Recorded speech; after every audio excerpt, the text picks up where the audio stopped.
Hello, welcome. My name is Diana Loderhose. I'm the International Features Editor here at Deadline. I'm in our Red Sea studio here in Jeddah, Saudi Arabia, and I'm joined with the wonderful Dakota Johnson. Hi. Hi. Hi. Thank you so much for being here. Thank you for having me. So, you just got here. Initial impressions. First time?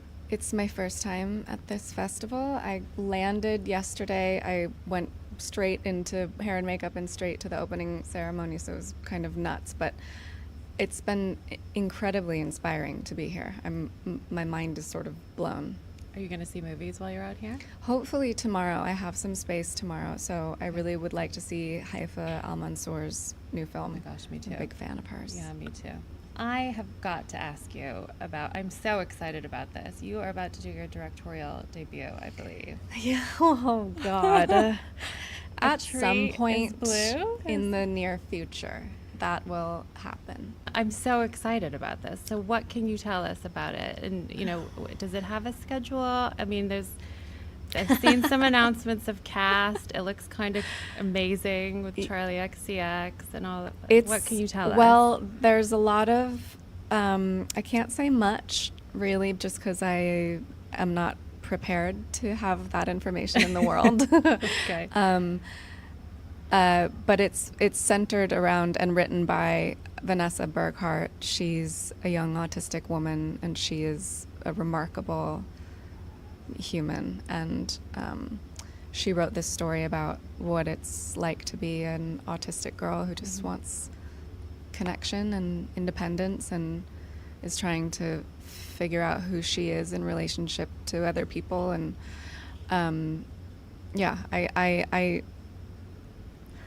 I don't know. I don't feel comfortable talking about it as like directorial debut because I just don't feel that way about myself. Right. It just feels like as though if you were like, ooh, I really want to draw a pig, I'm going to draw a pig today, and then you never draw a pig again. That's how I feel about it. Okay.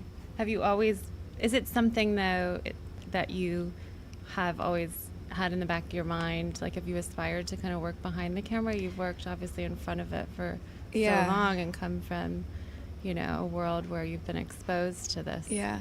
I'm inspired by all aspects of filmmaking. So it really just depends on the project and depends on the people. I've been producing now for 6 years, and that's so rewarding and educational and liberating in a lot of ways.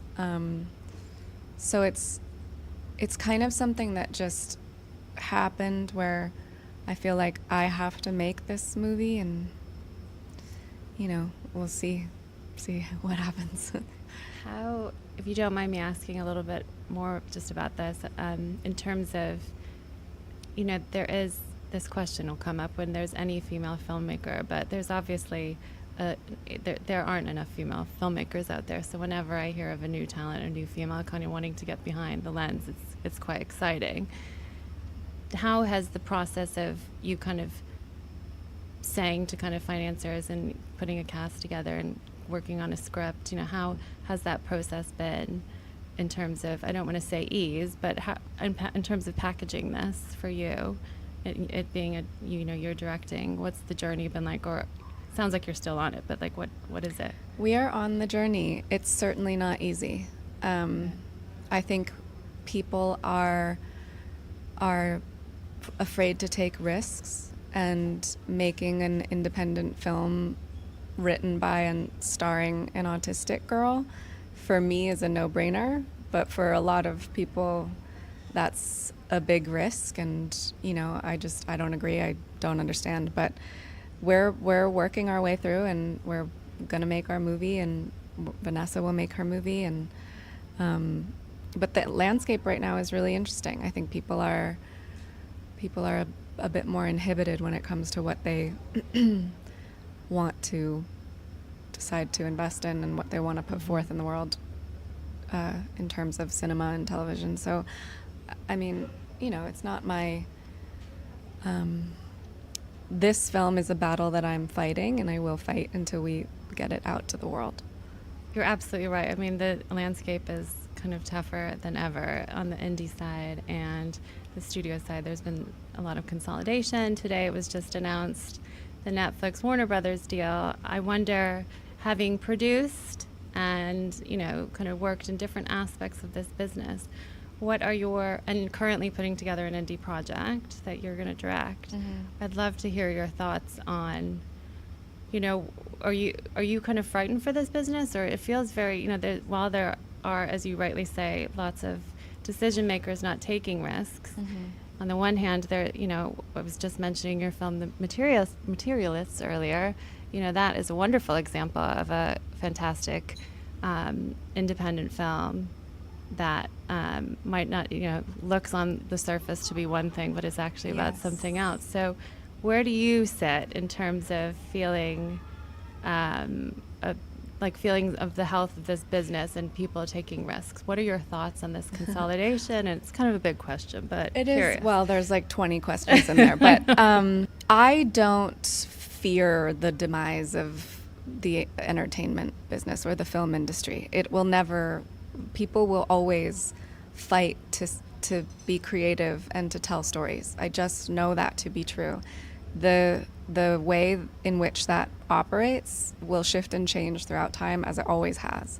Hollywood has been in like dire situations since it started. So right now it's just another version of a rebirth. And I see that especially being here at this incredible festival. It is the collaboration, the excitement, the ambition behind filmmaking, the support of female filmmakers here, the stories that are being told here, the collaboration throughout nations and countries. It's like so beautiful and inspiring, and something that I'm witnessing in real time. You said you've been here for every festival, so you've seen the evolution of this festival, and it's beautiful and it's magnificent. And the fact that they've opened more movie theaters here in the last 2 years than like we have left in the United States, I think. Yeah. Right? It's like, sounds about right. yeah. Oh, that statistic is not an actual one. It was what, like six? They've opened 600. What It's was an it incredible today, Ro? amount. In 5 years, in 3 years, it'll be like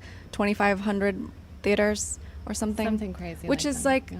what are we doing? So to be here and to meet everyone and just these inspiring people, and Jomana, who runs this festival. I mean, I'm just like, I'm grateful to be here. And it, you know, looking at our industry in the States, it just is like, okay, well, we need to rethink how we do this. And the consolidation is whatever. Like, we're going to figure it out a different way.